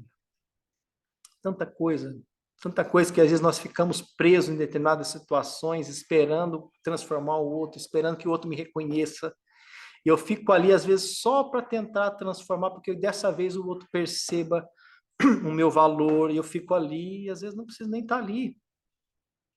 Quando você sabe do seu valor realmente, você descobre que é águia, isso é um símbolo, né? Descobre quem você é, descobre a sua luz, você vai tratar de voar, vai tratar de bater asa, vai tratar de ser o que você é. Se aquilo que você é, que é a sua essência, não cabe no ambiente em que você se encontra, primeiramente há de se reconhecer a galinha em você. Não que a galinha seja menor que a águia, mas vocês me entendem, é o símbolo, né? E há de se desapegar dessa necessidade de ciscar. E a pergunta que eu faço para você é: onde que na sua vida ainda essa galinha ainda está aí com você? Como é que se manifesta esse lugar na sua vida? Às vezes é um lugar até poderoso, viu? Às vezes é um lugar até aparentemente cheio de brilho. Às vezes você é um palestrante famoso que está vivendo no meio ali dos palestrantes, no meio ali de empresários e tal, e ser águia para você é subir o Himalaia. Ou não. Ou você está ali, às vezes no meio de pura espiritualidade ali, de alguma forma, enfim, ou de pessoas ligadas a algum aspecto religioso, e você, para você ser você nesse momento, você vai ter que aprender a empreender, fazer uma outra coisa que é diferente, mas que vai manifestar maior a sua potência, que vai manifestar o seu ser, mas é fato que existe um momento do salto. E para esse momento do salto, não existe rede de segurança. Esse é o jogo. Porque às vezes você sabe que tem uma decisão para tomar. Mas entenda, de fato existe um momento. De fato existe esse momento desse salto. A vida, ela nos aponta, está chamando. Quando é para ser, essa hora chega. Às vezes já chegou aí, tá? Só tá pulando ali, ciscando, né? Opa, não vou ficar sem meu milho, não. Mas é esse salto que vai desenvolver um novo nível de confiança. Como é, no, por exemplo, na jornada, no estudo dos 12 arquétipos. Tem o primeiro arquétipo, que é o arquétipo do inocente, que representa a confiança, mas eu confio, é a criança que pega na mão dos pais, desde que tenha uma rede de segurança. O 12º arquétipo, que é o louco, a imagem do louco é ele, quem conhece o tarô, é ele na beira do penhasco, quase como se fosse cair, e se cair, ele não se preocupe, porque ele sabe que Deus pega. Esse nível de confiança desse 12º arquétipo, ele só vai se manifestar com o salto. Para esse salto, antes da confiança, há de se ter coragem. É um tipo de aposta quase mesmo. Então entendi? Tá clareza? Tem clareza? Os sinais estão apontando para essa direção? Então eu vou pular. E aí, por isso que a gente volta num ponto anterior, que é a importância de se ter essa clareza de para onde estão apontando os sinais. Porque se eu não tenho essa clareza, dificilmente eu vou ter a confiança necessária para dar esse salto na direção que a vida está apontando. É você salta, Deus de fato te pega, e agora você está num outro nível de confiança, porque agora você tem a experiência de saltar e de dar certo. É diferente, porque antes era uma ideia. Um outro nível de confiança vai vir com a experiência. Eu tenho certeza que a maior parte da insegurança de cada um é o medo. Será que eu estou pulando numa direção que eu nem sei se é? Vou arriscar aqui. Então, a gente busca, sim, sempre essa clareza, né? Então, até ali final de 2016, eu era diretor, né, de uma empresa. Vocês devem conhecer o método Supera Ginástica para o Cérebro. É uma rede de franquias que tem no Brasil. Eles trabalham com jogos também, mas com foco em desenvolvimento cognitivo. Eu era diretor nacional dessa empresa na implantação de projetos educacionais na área pública e privada, né? Tinha um bom salário, tinha boas comissões. E eu tive um momento que eu tive que fazer isso. Eu conto essa história, mas tive um momento que eu tive que soltar esse trabalho e viver só de um jogo.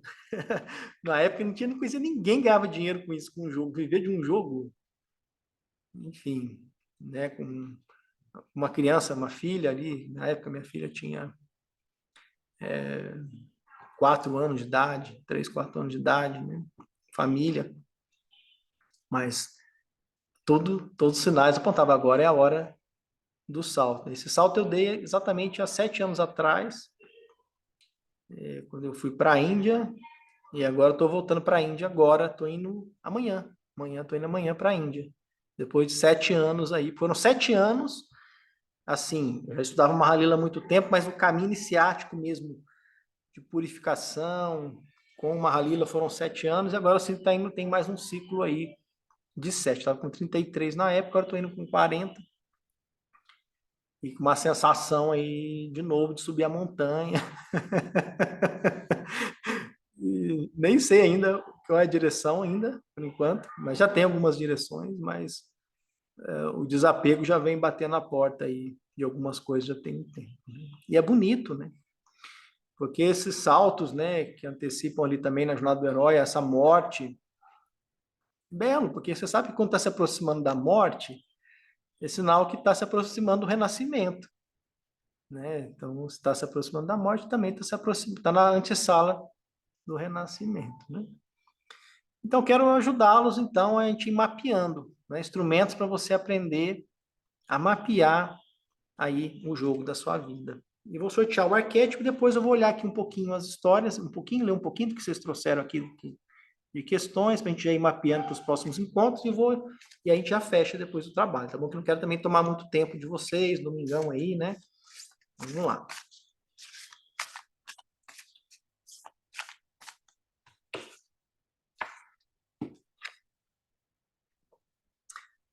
Esse aqui é o arquétipo do amante. Quem já conhece, a gente conhece, tá dando risada aí já, né? Esse é o arquétipo do amante. Então, o arquétipo do amante, aqui é uma imagem feminina, né?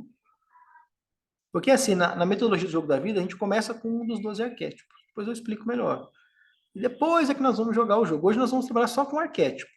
Vamos começar a jogar o jogo nos próximos encontros. O arquétipo do amante, ele fala de entrega, de comprometimento com aquilo que se faz. Se eu estou falando do campo de relacionamentos, eu estou falando de entrega total no relacionamento. E de compromisso, não no sentido de prender, mas no sentido de entrega total naquela direção, um comprometimento com aquela direção. Então, se manifesta no campo dos relacionamentos, está falando para nós irmos além da página 2, abrir a página 3, 4, né? Se revelar para o outro, porque Eros está presente quando há revelação. É assim o começo dos relacionamentos, não é? Você está conhecendo e sendo conhecido. Tem mistério, né? Mistério que vai trazendo essa relação com o mistério, com revelar e ser revelado, que vai trazendo o Eros, vai trazendo essa magia. Quando não há mais revelação, Eros vai se retirando. E como que mantém esse encanto no relacionamento? Através da revelação. É o momento que teremos que revelar partes desagradáveis nossas para nós mesmos e para o outro, revelar e ser revelado. Somente um comprometimento com o caminho maior é que vai dar sustentação para que se veja a beleza desse processo de revelação que é propiciado por um relacionamento afetivo, sexual. Isso tanto nos relacionamentos afetivos, como também nos relacionamentos assim, familiares. Né?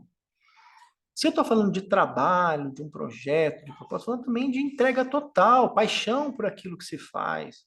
Porque às vezes, gente, a gente dá um passo, principalmente propósito de vida, tá? A gente dá, mas não dá tudo. A gente dá, mas não dá o nosso melhor. Por quê?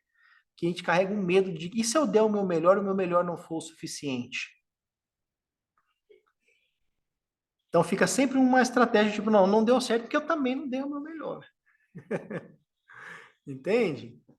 E o medo de dar o teu melhor e dar errado dando o teu melhor. Percebam isso. Só que o chamado é dando o teu melhor que vai acontecer. É o melhor que você pode, tá? Não é o melhor, ser o melhor do mundo, não é isso. O melhor seu vai com seus defeitos, vai também com seus nãos, vai também com as tuas resistências, mas há uma entrega naquela direção. Então, se você entrega naquela direção, a vida também entrega na sua direção. Você dá não é isso? Você dá um passo na direção de Deus, Deus dá 10 passos na sua direção.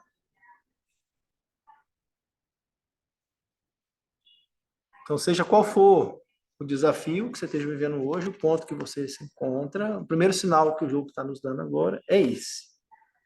Entrega. E no campo afetivo, era aquele lugar que em algum momento você se entregou, que acabou se ferindo e tem medo de se entregar e ferir novamente.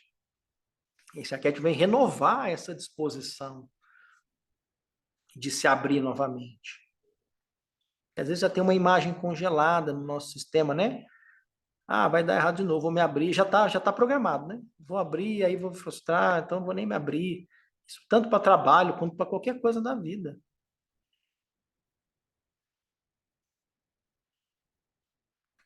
Deixa eu ler aqui um pouquinho. Talvez eu não vou conseguir ler tudo, tá, gente? E também, assim, eu faço um exercício de ler tudo aqui para o próximo encontro, tá?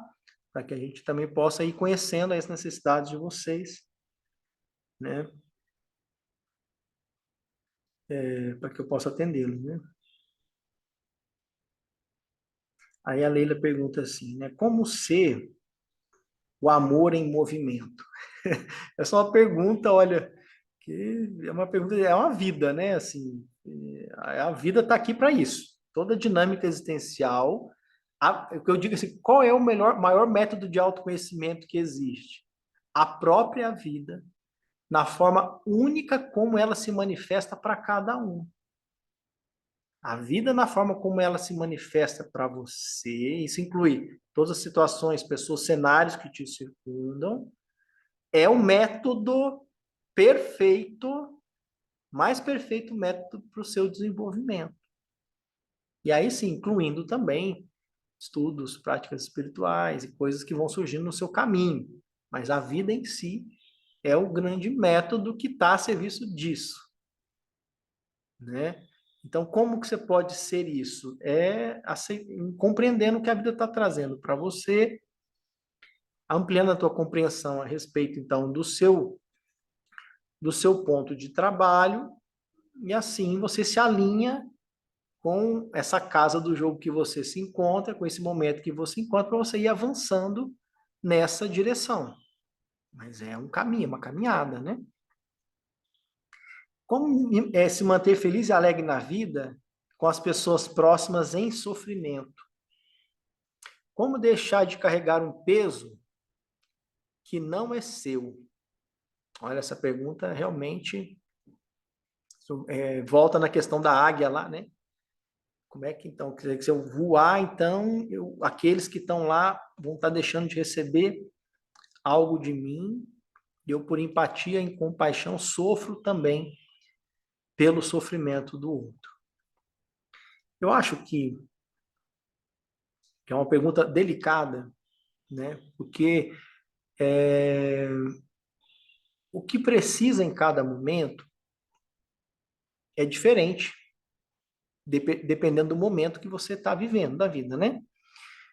Então, tem momentos que sim, você vai sentir ali junto com o outro, porque surgiu ali para você, é uma oportunidade de você exercer, entregar os seus dons, entregar o seu amor, entregar o seu carinho, ajudar, você está podendo ajudar. Diz que nessa vida, principalmente nesses tempos de transição que nós estamos vivendo, diz que só existem dois barcos. Então tem dois barcos. Ou você está em um, ou você está em outro. Ou você está no barco dos que ajudam, ou você está no barco dos que precisam ser ajudados. Não existe um outro lugar. Ou você está no barco daqueles que estão ajudando, ou você está no barco daqueles que precisam ser ajudados. Agora, esse ajudar, quando ele é legítimo, quando ele vem do fluxo de estar fazendo o que a vida pede, que entenda que esse seu ajudar ele tem que estar em sintonia com o jogo do mistério. Lembrando que aquela pessoa que está passando por aquele sofrimento, ela está recebendo exatamente o que ela necessita para o processo de evolução dela, que envolve questões muito mais amplas e profundas. Para compreender o grande jogo da vida, há de se compreender também a mecânica do karma. Se não compreender o karma, a conta não fecha. Sem o karma, não existe consciência amorosa, justa e bondosa.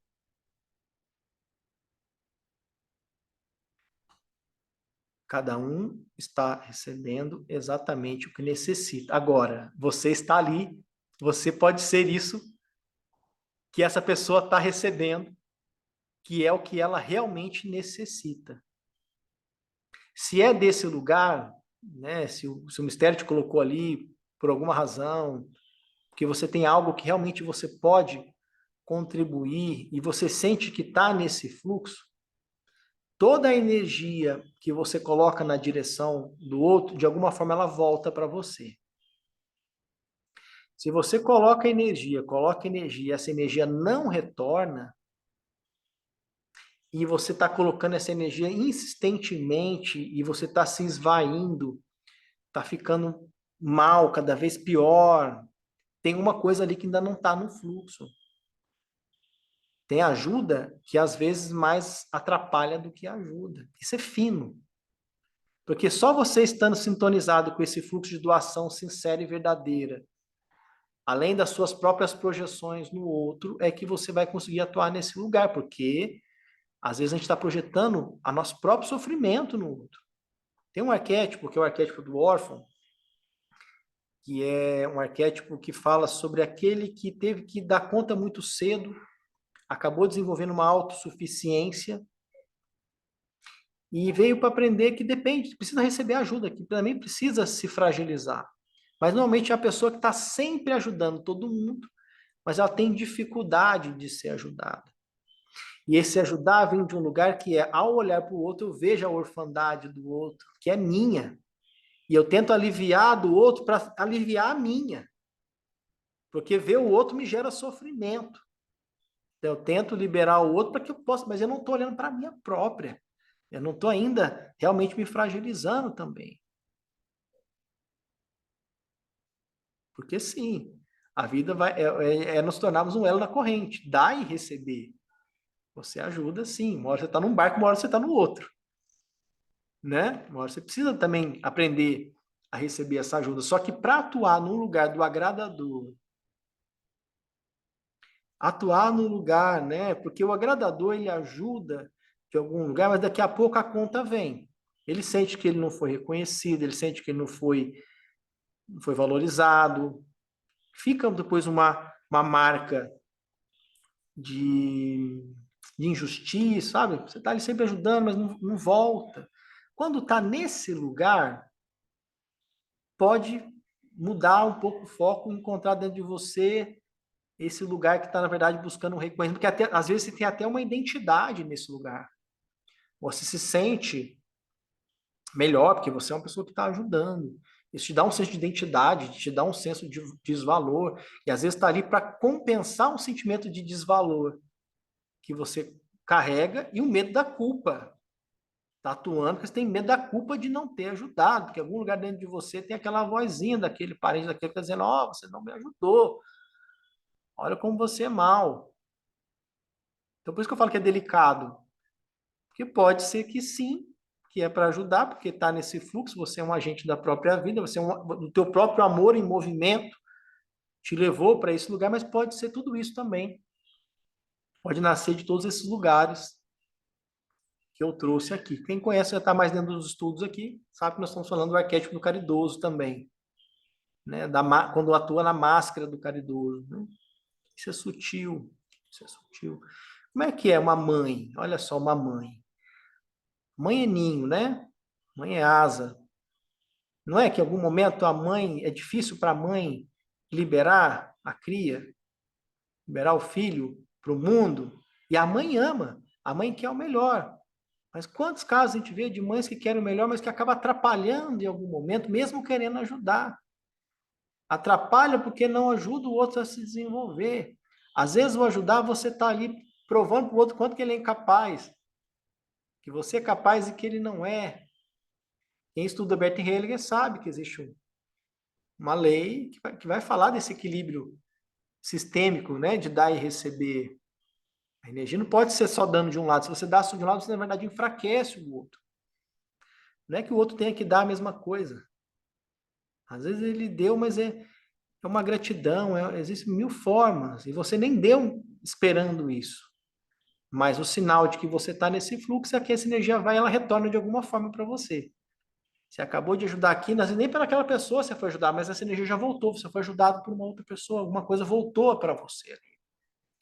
Quando esse movimento está te minguando, só minguando, às vezes não, às vezes tem sacrifícios mesmo, às vezes eu estou bem aqui, a pessoa está lá no processão, teve um surto, eu estava bem aqui e tal, beleza, vou sacrificar aqui meu bem-estar, vou entrar com ela lá, ver como é que ela tá. Mas é um lugar de generosidade, um lugar caridoso, que você tá com amor, isso te dá força.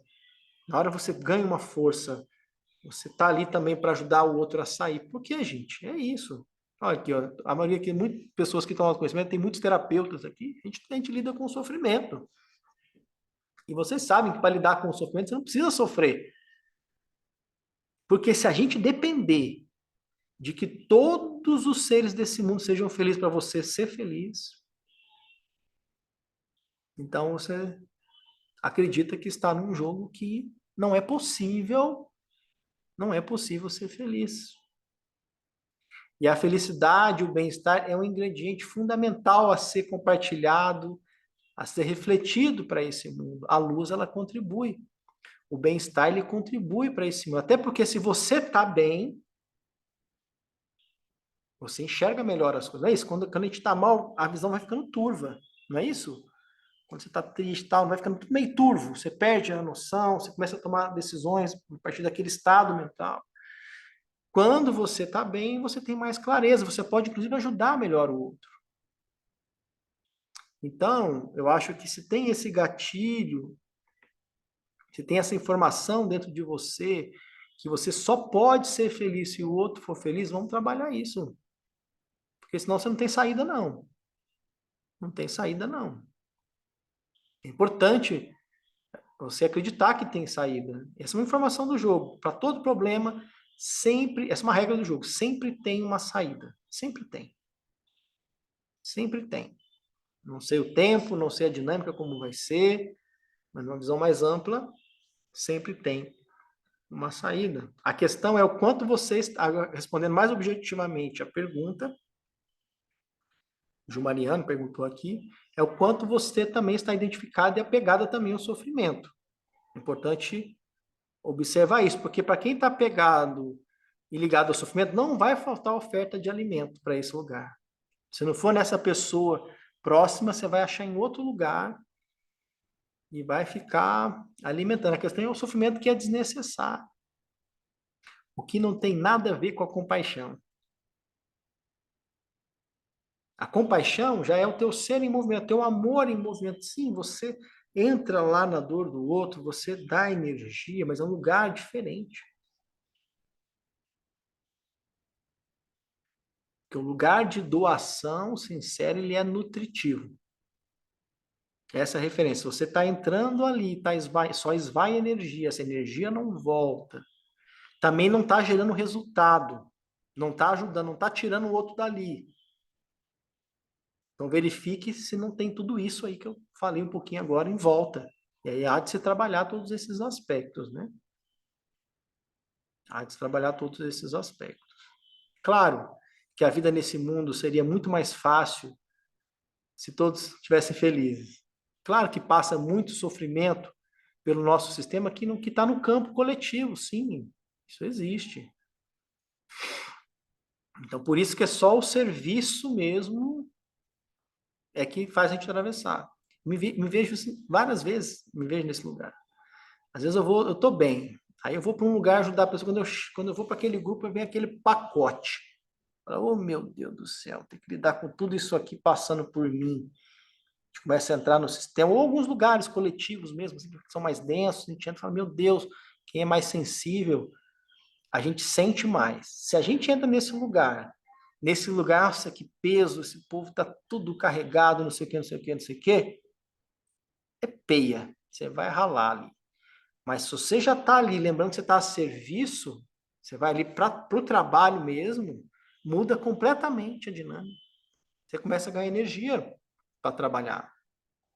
Começa a ganhar energia. Tive a oportunidade de ver alguns gurus trabalhando. Recentemente eu estava com Paramahansa Vishwananda. Agora eu conto um pouquinho dele para vocês também. Eu fiquei ali acompanhando ele ali por uns 5 dias, assim, não o tempo todo, mas junto com as pessoas também que estavam com ele. E eu sei que chegou na segunda-feira à noite, assim, que foi o último momento que eu vi ele, eu perguntei, porque eu vi ele acordando muito cedo, já fazendo pujas e orações, e tarde, quase de madrugada, ele ainda lá fazendo, trabalhando, direto, indo para lá, indo para cá e atendendo um monte de gente.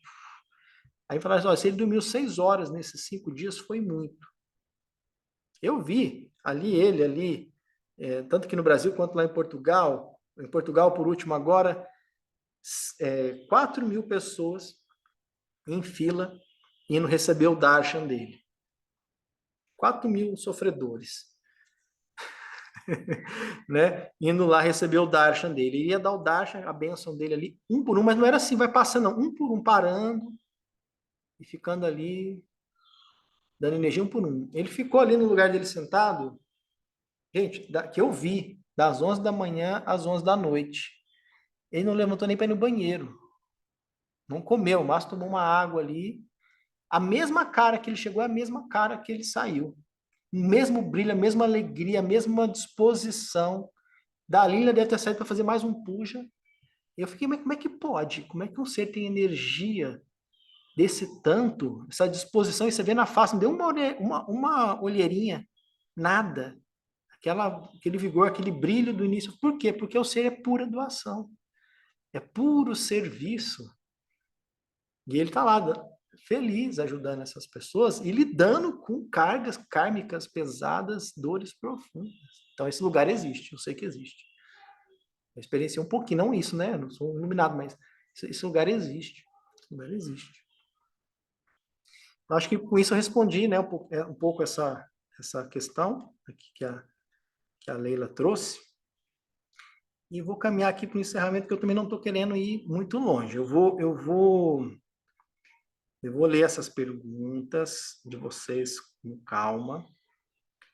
E aí a gente volta a falar um pouquinho sobre isso e a gente avança nessa jornada aí no próximo encontro. Nixon, quando que é o próximo encontro? Como que vai funcionar? Como que vai ser? Como eu falei para vocês, eu preferi iniciar essa jornada sem assim muita planejamento, porque eu quis deixar a coisa se apresentar. Às vezes é assim que acontece, às vezes eu faço assim.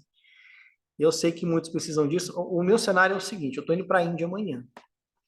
Então, chegando lá na Índia, na terça-feira, eu já vou ter, com o pessoal que eu vou estar lá, uma noção melhor dos hotéis, dos roteiros, período que eu vou estar em viagem, período que eu não vou estar, e vou montar um calendário que sejam horários que eu consigo fazer essa transmissão lá da Índia, né?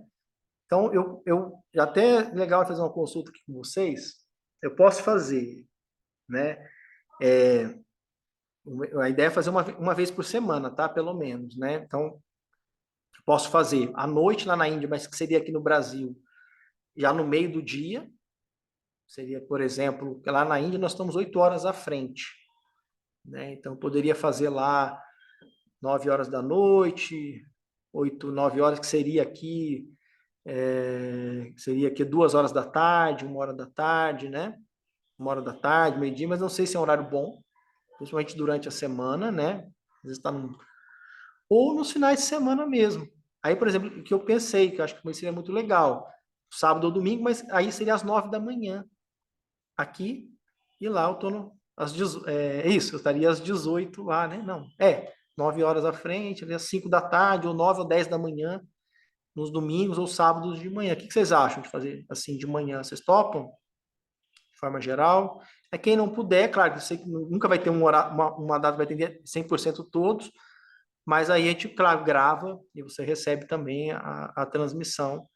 E aí eu vou começar a traçar um método que vai começar a se apresentar sobre esse caminho mesmo do autoconhecimento de forma organizada também, tá? A gente vai aprender sobre os arquétipos, vai aprender sobre várias coisas. Então, esse período da Índia, até a chegada, até o final aí de março, né, vocês estão garantidos aqui nesse trabalho comigo, nessa jornada. Depois, abril, ainda não sei como vai ser, tá bom? Mas, de qualquer forma, todos já são muito bem-vindos para estar nessa jornada. Para estar nessa jornada comigo, eu estou organizando isso tudo dentro da plataforma da Eduz. Tem uma plataforma agora nova de uma comunidade mesmo, que você consegue organizar essas aulas e a interação de vocês lá é melhor também. Vocês vão precisar preencher um formulário que é nome e e-mail. Só o nome e e-mail, porque com esse formulário eu puxo a lista de e-mail, já jogo dentro da plataforma e aí já vai chegar no seu e-mail o acesso à plataforma das aulas, lá tudo gratuito. Então, só preciso que você preencha. Beleza? Posso contar com você? Já vou deixar aqui, ó. Vou deixar no grupo já aqui agora, no WhatsApp. Aí vocês só colocam lá o nome e o e-mail de vocês, ó. Já vou deixar aqui agora, ó. Vocês estão gostando? Gostaram do primeiro encontro? Legal? Valeu a pena dedicar um tempinho aqui? Agora, gente, tem uma experiência que diz assim, eu quero provar que seja diferente com vocês. Até então, a vida tem me ensinado assim, eu espero que seja diferente. Que fala que tudo aquilo que a gente dá de graça, a gente recebe de graça, a gente não valoriza. Já viu isso? Aí falta, não valoriza. Se a gente paga, a gente participa, a gente está junto. O que eu quero dizer para você é que você dê um voto para você mesmo, um sim para você mesmo. Beleza, da minha parte aqui, eu já estou bem fazendo. Eu não dependo de você, né, para isso. Mas faça esse compromisso com você mesmo. Se você está recebendo, uma forma de você retribuir é participar, retribuir com esse trabalho aqui com você mesmo. Vamos fazer valer, então, essa energia, fazer valer esse movimento, né? E aí você decide. Se você colocar o seu nome e e-mail lá, coloca se você está querendo fazer esse caminho comigo mesmo. E aí você vai pegar e vamos junto, vamos junto. Aí eu quero dar o meu melhor para você. Bora lá? Então, para quem já está cadastrado em curso, de qualquer forma, precisa que vocês preencham, gente, porque daí eu vou filtrar. Eu só vou liberar para quem está passando por aqui antes, assim, entendeu? Então, coloca lá o seu nome, é um formulário Google, a gente clicou, nome, e-mail, enviar. Mais nada. Só isso, tá? Nome, e-mail, enviar. Daí você vai ter acesso a tudo isso. Tá bom? Aí depois, então, vou olhar aqui as informações, vou abrir aqui rapidinho, que eu tenho medo de abrir e depois perder o fio da meada. Alguém que precise falar alguma coisa? Então, assim, as primeiras duas mãos que levantar aqui, ó, nas reações, aí tá liberado aqui, que tem essa necessidade de expressar algo de forma mais sucinta. Alguém? Ok. Precisar só que ligue a câmera, se possível. Tá liberado, Letícia.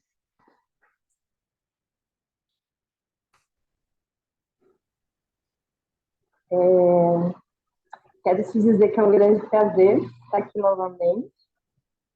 Estive na primeira turma do Mahalila e foi, quando eu te encontrei, foi também um chamado, e eu vi a tua história agora, assim, chamado, e sinto que nada por acaso, está muito bom, e acho que muita coisa pode fluir daí.